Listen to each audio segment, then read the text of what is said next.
Good morning, Good morning, students. I welcome you to the video lecture of English literature. Today we are going to discuss about subaltern studies by Arjun Sen Gupta. The Italian Marxist and communist Antonio Gramsci redefined the word subaltern to signify an oppressed class dominated by a hegemonic elite group. Italian मार्क्सवादी आणि कम्युनिस्टवादी होता Antonio ग्रॅम्स्की. त्यांनी हा शब्द coin केला, हा शब्द निर्माण केला. सबअल्टर्न म्हणजे की असा ऑप्रेस्ड क्लास म्हणजे असा वर्ग ज्याला शोषित केलेला आहे, दाबून ठेवलेला आहे. आणि कोणी त्यांच्यावर प्रभाव कोणाचा आहे तर महाजन जे लोक आहेत. महाजन म्हणजे समाजातले मोठे लोक. हा मोठ्या लोकांचा ग्रुप ज्या वर्गाला दाबून ठेवतो त्याला म्हटलं ऑप्रेस क्लास. आणि त्या ऑप्रेस क्लासला नाव दिलं आहे सबअल्टर्न. आणि हे नाव दिलं आहे इटालियन मार्क्सवादी आणि कम्युनिस्ट अँटोनियो ग्राम्स्की यांनी. This was later appropriated by historians who concerned themselves with groups of people or classes in post-colonial contexts that were not given any voice or agency in traditional historical studies. आणि नंतर याला योग्य मार्ग दाखवला बाकी इतिहासकारांनी. आणि त्याचा संबंध काय होता की असे लोक अशा वर्गाशी संबंध होता कोणत्या की ज्यात पोस्ट कोलोनियल कंटेक्स्ट म्हणजे ज्यात कोलोनी उद्ध्वस्त झाल्या, इंग्रज लोकांच्या नष्ट झाल्या, जिथे देश स्वतंत्र झाले. तर जिथे देश स्वतंत्र झाले तिथे महाजन लोक तर खुश होते, परंतु हा ऑप्रेस क्लास यांना अजूनही आवाज नव्हता किंवा इतर ऐतिहासिक परंपरागत अभ्यासाशी यांना जोडल्या गेलं नव्हतं. म्हणजे देश स्वतंत्र झाला, सारे लोक खुश होते, पण यात महाजन लोक जास्त खुश होते कारण त्यांना त्या स्वातंत्र्याचा अर्थ माहीत होता. शोषित दलित वर्गाला अजूनही, या सबअल्टर्न वर्गाला या स्वातंत्र्याचा अर्थ माहीत नव्हता, यांना अजूनही महत्त्व नव्हतं. Subaltern studies emerged in the 1980s in the works of trained Indian historians like Ranjit Guha, Diptesh Chakrabarti and Parth Chatterjee, who tried to reorient the historical narrative of India and Southeast Asia away from the dominant paradigms of the day. आता हे सबअल्टर्न studies आहे म्हणजे हा दलित शोषित वर्गाचा जो अभ्यास आहे हा 1980च्या दशकात जन्माला आला. आणि काही आपले प्रशिक्षित भारतीय इतिहासकार होते, जसं रणजित गुहा होता, दीप्तेश चक्रवर्ती होता, पार्थ चॅटर्जी यांनी काय केलं मग रिओरिएंट केलं. म्हणजे यांनी परत फोकस केलं या केंद्रावर, कोणत्या सबअल्टर्न स्टडीजवर. आणि त्यांनी मग ऐतिहासिक वर्णन केलं भारताचं आणि दक्षिण एशियाचं, ज्यामध्ये काय झालं की खूप प्रभावी वर्ग होता त्या काळातला, तो प्रभावी वर्ग या ऑप्रेस क्लासला दाबून ठेवत होता, म्हणजेच सबअल्टर्न लोकांना. तर याचा अभ्यास या लोकांनी केला, दिप्तेश चक्रवर्ती, पार्थ चॅटर्जी आणि रणजित गुहा यांनी. आणि या लोकांना एक व्हॉइस दिला, आवाज दिला. Subaltern studies was largely a response to and a critique of a debate between two extreme points of view. Subaltern studies म्हणजे हा जो दलित शोषित वर्गाचा अभ्यास होता हा एक प्रतिक्रिया होती, एक टीका होती. कशावर? एक वाद होता, दोन एक्स्ट्रीम पॉईंट्स होते, दोन अतिशय दूर टोकाचे दोन बिंदू होते, दोन दृष्टिकोन होते. त्या दोन बिंदूतला वाद होता. कोणते बिंदू होते? एक अतिश्रीमंत वर्ग आणि एक अतिगरीब वर्ग. यात वाद होता. गरिबांना माहीत होतं की आपल्याला दाबून ठेवता श्रीमंत वर्ग, आणि श्रीमंत वर्गाला माहीत होतं की आपल्याला यांना दाबून ठेवायचं आहे तरच आपण श्रीमंत राहू शकू. On one hand there was the group headed by Bipin Chandra who blamed colonialism for obstructing India's development in all possible quarters. एका पक्षात एक ग्रुप होता, बिपिनचंद्र त्याचे लीडर होते. त्यांनी सगळा दोष कोणाला दिला? वसाहतवादाला. म्हणजे इंग्रज लोकांनी जी आपल्यावर गुलामी लादली होती त्यांना दोष दिला की तुम्ही भारताचा विकास सगळ्या विभागात दाबून ठेवलेला आहे. कशामुळे? तर तुम्ही आम्हाला गुलाम केला आणि त्यामुळे भारताचा विकास रोखला गेला आहे. बिलकुल खरं आहे हे. Nationalism was a powerful unifying and regenerative movement that forged a united pan-national identity against the British. राष्ट्रवाद होता आणि हा राष्ट्रवाद अतिशय शक्तिशाली होता. आणि काय झालं, लोक एकत्रित आले आणि परत एक अशी चळवळ निर्माण झाली की ज्यामुळे पूर्ण भारतभर एक ओळख निर्माण झाली देशवासियांची, देशभक्तांची. कोणाविरुद्ध? इंग्रजांविरुद्ध. सगळे देशभक्त इंग्रजाविरुद्ध पेटून उठले. On the other side, there was the Cambridge group, which perceived nationalism as nothing more than the petty squabbling among a tiny elite for whatever privilege and power there was on offer within the colonial institutions imposed by the British on the country. दुसऱ्या पक्षाला एक Cambridge नावाचा group होता. आता जो बिपिनचंद्राचा group होता हा दलित शोषित वर्गांना प्रतिनिधित्व देत होता आणि दुसरा केम्ब्रिज ग्रुप होता. यांचं म्हणणं होतं की राष्ट्रवाद काही नाही आहे, हे फालतू खोटे बोलून राहिले आहेत, हे श्रीमंत लोक हे गडबड करून राहिले आहे. या लोकांना क्षुल्लक लाभासाठी काही विशेष अधिकार पाहिजे, सत्ता पाहिजे आहे आणि ही कोणी दिलेली आहे? ब्रिटिश लोकांनी जी या देशावर लादलेली आहे ती त्यांना त्यांच्या हाती पाहिजे आहे. म्हणजे हा केम्ब्रिज ग्रुप होता.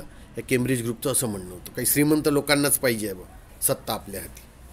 आणि बिपिनचंद्राचा ग्रुपही असं वाटत होता की बा शोषित दलित लोकांचं ते प्रतिनिधित्व करत आहेत आणि संपूर्ण देशाला एक ओळख मिळालेली आहे. म्हणजे दोन्ही ग्रुप एकमेकांना क्रॉस करत होते.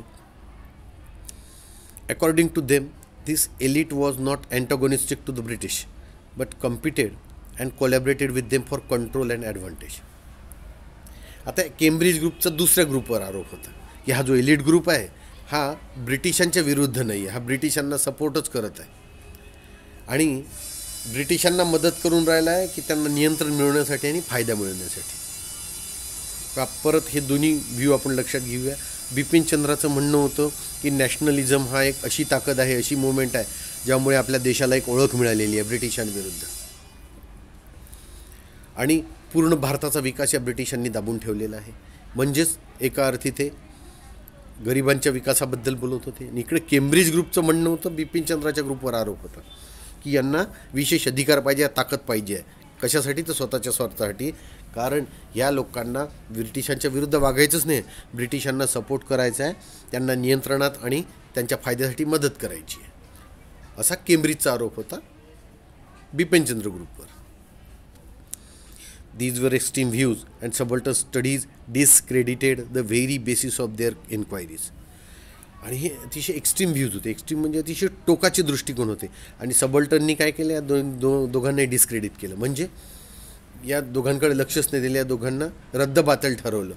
आणि हे जे इन्क्वायरी करत होते, हे जे चौकशी करत होते, हे जे संशोधन करत होते, बिपिनचंद्र म्हणत होता देशाला ओळख मिळालेली आहे या चळवळीमुळे आणि केम्ब्रिज म्हणत होता हे ब्रिटिशांना छुपी मदत करत आहेत.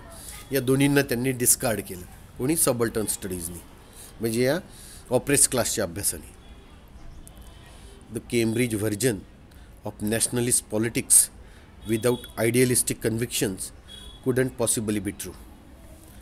आता केम्ब्रिज व्हर्जन म्हणजे केम्ब्रिज आवृत्ती होती ज्यात ते राष्ट्रवादी राजकारण खेळत होते. त्यात ना काही आदर्श होता, काही त्यांची मतं होती आणि ती असली जरी तरी ती शक्य असू शकत नव्हती. कारण केम्ब्रिज लोकांचा आरोपच होता की ब्रिटिशांनाच मदत करत आहे, त्यामुळे त्यांना काही त्यांचे आदर्शवाद नव्हतेच. Similarly there was no evidence to back up Chandra's theory of an epic moral war between the forces of colonialism and nationalism.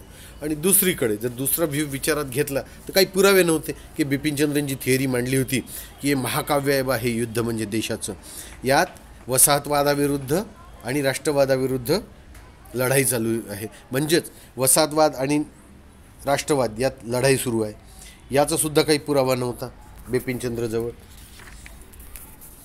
These views were considered too simplistic because they did not take into account the smaller narratives of large groups whose experiences and voices were not recorded.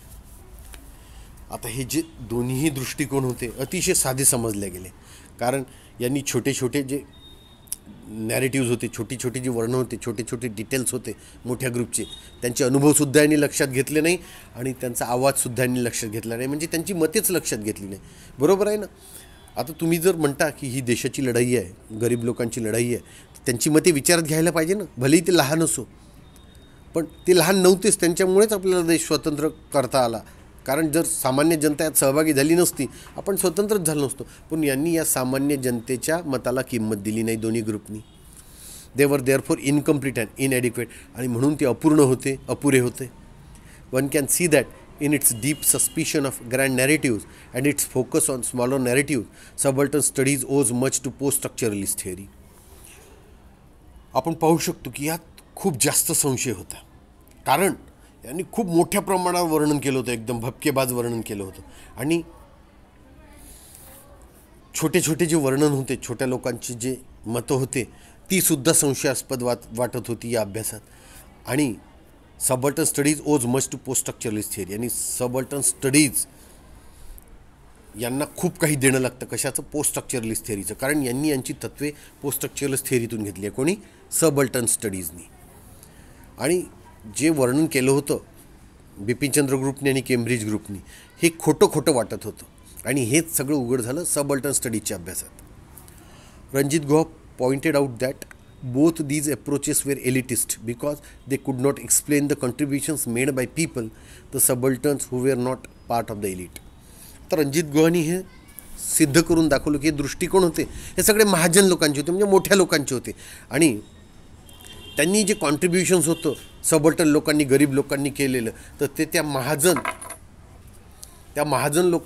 जे लोक होते, मोठ्या वर्गाचे लोक होते, ते या गटाचा भाग नव्हते. म्हणजेच महाजन लोकांचं कसं होतं की त्यांना लहान लोक सोबत नव्हते, पाहिजेच नव्हते त्यांना. कारण त्यांचं म्हणणं होतं की आपल्याला आपला स्वार्थ साधायचा आहे. Nationalism and indeed the struggle for India's freedom were seen as achievements of the elite classes on both sides. राष्ट्रवाद आणि खरोखर जो भारताचा स्वातंत्र्य लढा झाला, त्याला असं पाहिलं गेलं, ही उपलब्धी अशी पाहिल्या गेली की महाजन लोकांनीच आपल्याला स्वातंत्र्य मिळवून दिलेलं आहे. दोन्ही बाजूनी. बिपिनचंद्राचंही म्हणणं होतं की महाजन लोकांमुळेच आपल्याला स्वातंत्र्य मिळालं. आणि जो केम्ब्रिज ग्रुप होता त्यांचंसुद्धा हेच म्हणणं होतं की आपल्याला स्वातंत्र्य या मोठ्या लोकांमुळेच मिळालं. परंतु हे खोटं होतं. जर सामान्य जनता रस्त्यावर उतरली नसती तर मोठे नेते काहीही करू शकले नसते. आणि आपल्या देशात हा इतिहासच आहे, गरीब दलित शोषितांना दाबूनच ठेवल्या गेलेला आहे. आणि त्याचाच अभ्यास आहे हा subaltern studies. Subaltern studies was an effort to realign historical writing in a manner that would have much in common with the history from below. Approaches pioneered in English historiography by Christopher Hill, E.P. Thompson, Eric Hobsbawm and others. आता subaltern स्टडीजचा प्रयत्नच आहे की historical writing एका लाईनीत आणायची आहे. Historical रायटिंगमध्ये काय केलं, आणि गरीब दलित शोषितांचा इतिहास बाजूला टाकून दिला आणि त्यांनी इतिहास वरूनच लिहिला. पण सबल्टन स्टडीजचं उद्देशच ते आहे की हिस्ट्री फ्रॉम बिलो, खालून हिस्ट्री लिहिल्या गेली पाहिजे, तळापासून. म्हणजे सामान्य माणसांनी काय कॉन्ट्रीब्युशन दिलं हे लिहिलं गेलं पाहिजे. आणि यात काही अप्रोचेस पायोनियर केलेले आहे. इतिहासकार आहेत, इंग्लिश इतिहासकार, जसं क्रिस्टोफर हिल आहे, E.P. थॉम्सन आहे, एरिक हॉब्सबॉम आहे आणि इतर. या लोकांनी म्हटलं की तुम्ही इतिहास खालून लिहा, तळागाळापासून. त्या लोकांचं कॉन्ट्रीब्युशन तुम्ही दुर्लक्षित करू शकत नाही. Both subaltern studies and the history from below school were Marxist in inspiration and both owed a certain intellectual debt to the Italian communist Antonio Gramsci. बिलकुल बरोबर आहे. सबल्टन स्टडीज आणि हिस्ट्री फ्रॉम बिलो हे जे दोन्ही दृष्टिकोन आहेत, subaltern studies म्हणजे दलित शोषित वर्गाचा अभ्यास आणि हिस्ट्री फ्रॉम बिलो म्हणजे तळागाळापासून हा इतिहास, ह्या दोन्ही विचारांचे जे प्रवाह आहेत यांना प्रेरणा मिळली आहे मार्क्सिस्ट लोकांपासून. मार्क्सिस्ट म्हणजे मार्क्सवादी, ज्यांचं म्हणणंच आहे की गरीबच इतिहास घडवू शकतात. आणि हे दोघंही देणं कोणाचं लागतं, या दोन्ही दृष्टिकोनावर कर्ज कोणाचं आहे, तर इटालियन कम्युनिस्ट अँटोनियो ग्रॅम्स्की, त्यांनी या अभ्यासाला चालना दिली. इन शॉर्ट, अँटोनियो ग्रॅम्स्की हा इटालियन कम्युनिस्ट होता. त्याने हा शब्द निर्माण केला सबल्टन स्टडीज, याचा अर्थ दलित शोषित वर्गाचा अभ्यास. Here we come to the end of part 1 of subaltern studies. Thank you.